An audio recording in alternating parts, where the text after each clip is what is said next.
I've known Janet since 2008 when she recruited me into a very challenging position. Since then we've worked on a number of projects together because we have a common interest in organisational development. And I probably risk a fine for this, but I'll also let you know she votes for the most important football team, Port Adelaide. She's a very keen supporter. And of course, importantly, while she's here today to talk to us about the Fringe, Janet's been on the board of the Fringe since 2006, and of course during that time the Fringe has grown exponentially, is doing very well and has turned into a yearly event. So it's my great pleasure to let Janet talk to you about all of that now. Thank you.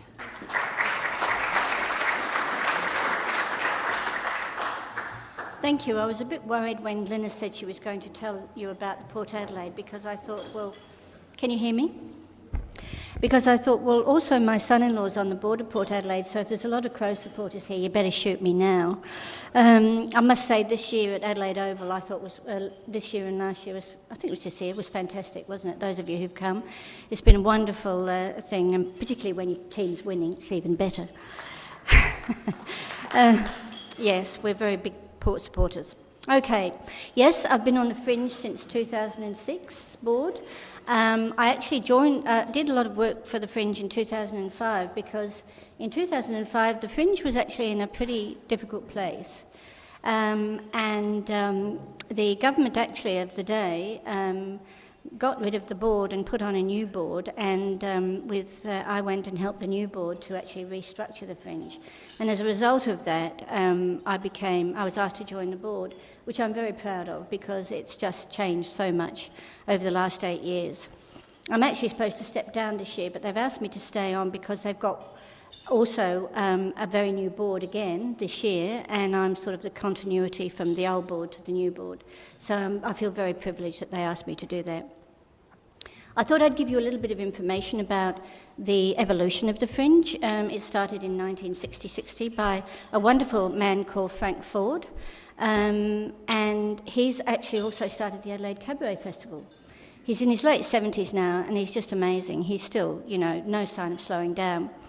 And it was started on the same year as the Adelaide Festival, but it was generally, the Adelaide Festival, as you may remember, some of you in this room who are as old as I am, will remember that it was a pretty elite organisation, the Adelaide Festival, and it was all very highbrow, bringing people from overseas. So the Adelaide Fringe was started to bring in, to give opportunities for local artists. And so it had a very humble beginning in 1960. By 1982, it was expanding, and it included performances by 86 performing arts groups in more than 50 venues with 56 visual arts exhibitions. So up until in that 20-odd years, it grew, but not dramatically, but it grew significantly. So then if we go back to 1992-93, we laser beam through to that, that was a year of tremendous change for the Fringe. It actually then became the Adelaide Fringe, and it became the most successful Fringe, 92-93, in the Fringe's history, and that's when the growth started. The Adelaide Fringe and the Adelaide Festival ran side by side until 2007, when the government, in 2007, just after we'd finished the 2007 Fringe, came to us and said, we've got a really good idea, we want you to go annual, so you need to really gear up right now and start planning for next year. We didn't have a say in that. We were used to doing it every 2 years. I can never remember whether it's biannual or something else, but whatever it is. And we lost a lot of our staff during those times when it was every 2 years. So they came back, so we were able to keep on good staff. And since that time, we've actually it's really made a difference to the Fringe, being able to keep those staff and going annual. So by 2011, attendances had grown to 1.45 million, and ticket sales were up 11% on 2010. So we sold 334,000 tickets, which equated to $8 million. So the Fringe is pretty healthy, and that was a huge... We keep saying on the board, it can't get any bigger, it can't get any bigger. We actually know now it's never going to stop getting any bigger. The economic expenditure to the state in 2013 was 64.6 million, which is a 34% increase on 2012, which is actually quite mind-boggling. And also it brings enormous jobs into the state. It makes people proud of being South Australian. It brings people in to see what our tourism has to offer. It really, the Adelaide Festival is the same, but it's a much, much smaller organisation. This year we sold 450,000 tickets for 7,000 performances by 4,000 artists in 350 venues. Our registrations for this year, I was talking to Craig earlier, Egan, who was saying that he brings people to the Fringe, and our registrations for this year, last year they were 960, that's shows. Next year we've already got 1,040, so we've gone up 80 this year for next year. So the size is quite mind-boggling. As you can imagine, it's a logistical nightmare. It's now Australia's largest arts festival. It's the second largest fringe in the world, next to Edinburgh. Edinburgh is a lot larger than us. They probably are double the size. And it's actually, has anyone here ever been to the Edinburgh Fringe? Yeah, well, you would have, Craig, yeah. So it's quite crazy, isn't it? It's really crazy, the Edinburgh Fringe. And I think why Adelaide does it so well is that because it takes over the city. Adelaide's just the right size, you know, to take... Now, Edinburgh's not very big, but because they've got so many people flooding in from Europe and England, that it actually becomes a bit unmanageable. Whereas Adelaide just, you know, I don't think you could run a fringe in Sydney. I don't think you could run a fringe in Melbourne because they're too big. The cities are too big. Whereas we, you know, we're so compact that we can actually run a sort of environment, get an environment where everybody feels that they're part of the Fringe. I mean, even people say to us, I went down and watched the buskers at the Garden of Unearthly Delights. To them, that's being part of the Fringe. They might have spent some money on buying their kids drinks and ice creams, but it's part of the Fringe. And that's what Adelaide does so well. And that's why I think the Fringe is so important to Adelaide. I guess in just over 4 years ago, what we did, the government also said to us 2 years ago, we want you to add an extra week to the Fringe. So it was 3 weeks. It went from 3 weeks to 4 weeks. And that was also an enormous logistical challenge because we have a full-time contingent of staff in the non-fringe times. We're just starting to build up to a fringe time now, of around about 35 people. When the fringe is on, or from December on, it goes to over 100 people. And that's a pretty big thing to manage, so you need really good management. And I have to say that I think that since Greg Clark took over the job, which Greg is about to do his 5th fringe next year, and then he's finishing, I don't know if you know, so we are currently recruiting for a new CEO, Fringe CEO director. So if any of you want to put your hand up, talk to me afterwards. We've had applications from all over the world. But since Greg actually took over, he has been the catalyst for making it an even more successful festival. He's an ex-Adelaide boy, grew up in Blackwood, lived in Sydney for many years, and then came back to Adelaide to run the Fringe. Must admit, when we first spoke to him, he wasn't all that keen. He sort of went, I don't know really. And after speaking to him and flying up to Sydney to see him, because we were so impressed with what he has done, he actually said, oh, okay. And now he's thinking, he said to me the other day, I don't know whether I want to go now. So he has been wonderful. I don't know if any of you saw him in his spotted suit this year. Did you see him as he was going about the city and in the papers? He's a wonderful marketer for the Adelaide Fringe.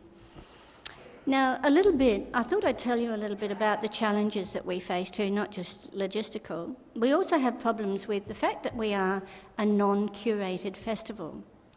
Now, what that means is that anyone, including anyone in this room, can run a show at the Fringe. because what we do is that we provide marketing services, we provide venue services, and we actually are an artist services management business. We help the artists to put on their shows. We don't actually bring shows to Adelaide. The only thing we manage is the parade and one or two other very small things. So therefore, you can imagine that sometimes we don't know what the shows are going to contain until they're on. And we've had some pretty hairy times, I can tell you, over the complaints that people have brought to us, including government have brought to us this year, which has caused us to actually really look at our risk management. Now, what happened this year was that there was a show called Come Heckle Christ, and a lot of people there were only 3 performances, and a lot of people got upset, and we had lobbying, we were inundated, and understandably. And when we've actually found out what was in the show, it actually wasn't anything to do, it wasn't blasphemous, it wasn't anything, it was just the actual, the title of the show that was the problem. Now, what happened was that a show that probably would have got 2 or 3 people there ended up with full houses because of the publicity. But the fact was, there's some of the things that we have to manage. We have all sorts of things like nudity, people inundating us with problems with... I mean, I remember I went to a show once down at the Garden, and there was a woman naked playing a piano accordion. So I thought, well, that's novel. Yeah, it took about... I kept waiting for something awful to happen. I thought, oh my God, no, I hope not. Anyway, no, she didn't, and she got a few people in there. But that's the nature of the things we have to deal with. Another thing that because of our business model, people often in Adelaide don't understand, and I get asked this all the time. You know, the Garden of Unearthly Delights is very big, and a lot of people think that is the Fringe. Now, that's run by 3 guys from Melbourne, well, actually 2 men and a woman from Melbourne. And so many people say, but that's not Adelaide, you know, Melbourne's running the Fringe. And the fact is, well, the Garden is a very successful business. And yes, we were worried about them overtaking for a few years, but now we've got others. We've got Gluttony, 2 Adelaide guys. We've got 2 Adelaide guys from the Royal Croquet Club who are there again next year in Victoria Square. And it's just, if you want to do it, if you want to become a Fringe presenter, register. Do what Craig does. He was telling me he's got 30 people, 30 shows, is that right? 30 different ones coming this year. So that's what we want. And the theme for this year is experience something different. So we want people to not just go and see the Will Andersons, not just to go and see the really well-known names, but to try something a little bit different. You know, something that might be, you think, oh, that doesn't appeal to me, it's a bit edgy. But sometimes they're good, and sometimes they're really bloody awful, I have to tell you. Sometimes they are really... I saw one a few years ago called Librarian Idol.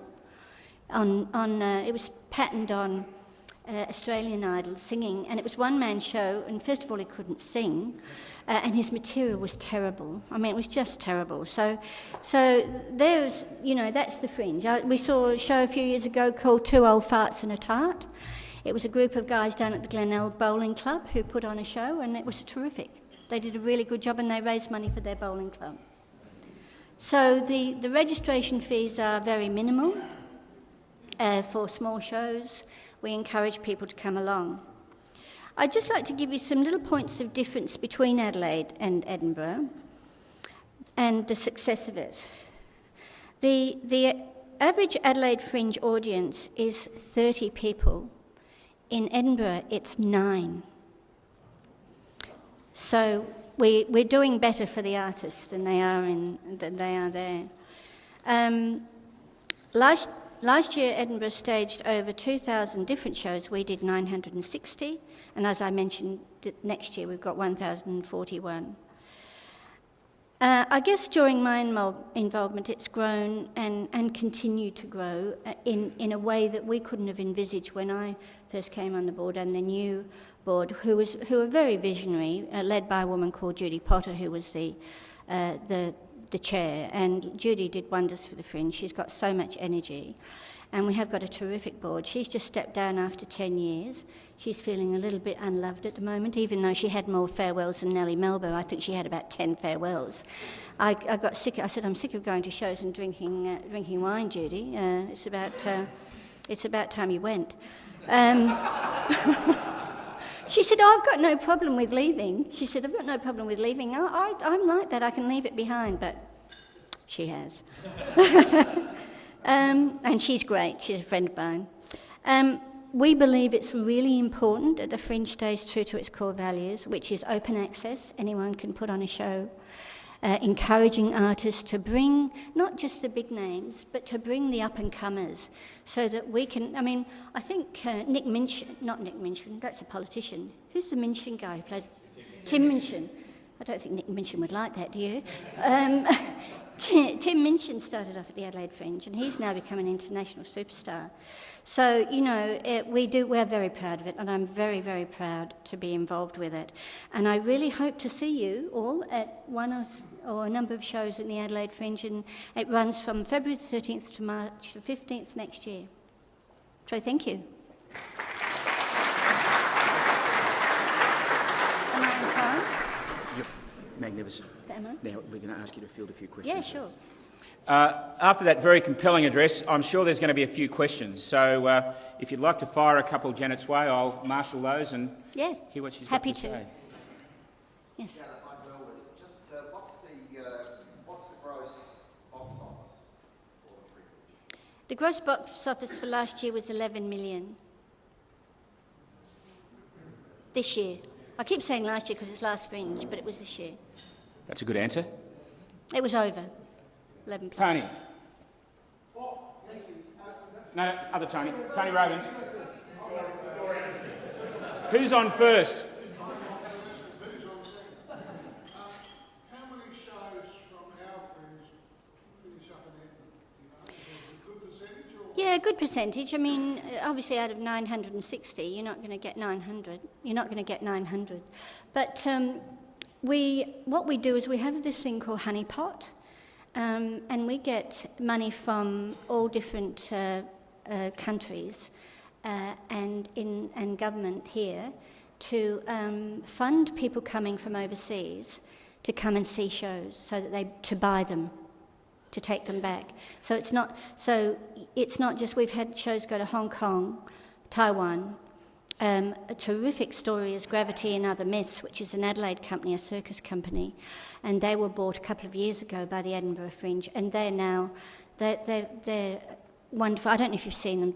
If they're on this next Fringe, go and see them. They're amazing. They're just young kids from Adelaide, and it's a circus act, and they're now touring Europe at the moment as we speak. Tony Robbins. Thank you for a most enlightening picture of the Fringe. It's much clearer to me now than it ever was. Okay. My question relates to public decency. You mentioned that people can do what they like, right? Is there any sort of influence or body that makes sure that they don't step over the line in terms of behaviour that's not acceptable? Yes. How does that get fixed?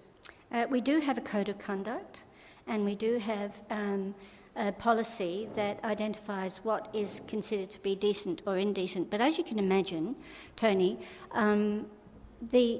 what one person considers decent, another person might consider to be indecent. So it's quite difficult. We tend to go along the lines of legal, what's legal and what's not legal. Now, if we get enough complaints about things, yes, we will step in. But our constitution says that we are not allowed to censor shows. But if we find that they can contravene some sort of law, for instance, the Racial Discrimination Act or something like that, then we will definitely step in. And certainly if we get enough complaints, we do not ignore those complaints. You're welcome. Tony, that's called a Risk Management Act, spelled Q-U-E. A Risk Management Plan, spelled Q-U-E. Yeah, risque management. That's it. Yeah. Yeah. John Hunter. It was very interesting to note critics, incidentally, you did a magnificent job at the festival. Thank you. The critics criticised, particularly one artist, that rubbished the Christians and the Jews, but there was no rubbishing of Muhammad or the Muslims whatsoever. Was he scared it was going to be a dead cookie? And what did you people do about it when it was advertised regularly in the paper about the criticism of the Christians and the Jews? Are you talking about that particular show? Yes. Okay, well, that's not what the show was about, actually. It wasn't about rubbishing Christians. It was just the name. So he's coming back this year, but he's calling it Come Heckle Raymond, which is his name, which I think is actually probably a good way to do it, don't you think? And we've never had anything to do with Muslims, so we'll handle that when it happens. Any others before we... John Behenna. It's a great festival, and how are we going to stop Sydney, Melbourne or Brisbane pinching it? Well, I think that's a real problem for the Adelaide Festival of Arts. I think that everyone else is really... Every state has got a festival now, and of course, when you're bringing people out from international people, they want to mitigate their costs. So they're going to go to all the festivals that they can, because even with the Fringe, a lot of the comedians go onto the Melbourne Comedy Festival. I think, to be honest, that the Adelaide Festival is going to have to change, and I wouldn't be surprised if you see some movement in trying to actually get the Fringe and the festival together. Now that, I hope there's no, that's my feeling. It's not based on anything other than the cost of what Adelaide Festival gets from the government is about 5 times more money than we get from the government. So we're much, if you're looking at from a purely financial point of view, we're a much cheaper festival for the government to subsidise. Look, I don't know. I think it would be a real shame that the Adelaide Festival, seeing as it started in 1960, and I think they do a really good job. I think David Sefton's program for next year is really good, but I think it's going to be financial considerations that are going to force any change, and that's the only reason why I'd say something like that. Is that okay? Very good. Thank you. Thank you, Rotarians. I'll now invite Glynis forward to propose a vote of thanks and make a presentation to our guest speaker. Thank you. Thank you, Janet. That was most enlightening for us. So, on behalf of Rotary of Adelaide, I'd like to present this Thank you very to much. you, and thank you again. Thank you. Thank you all. Thank you.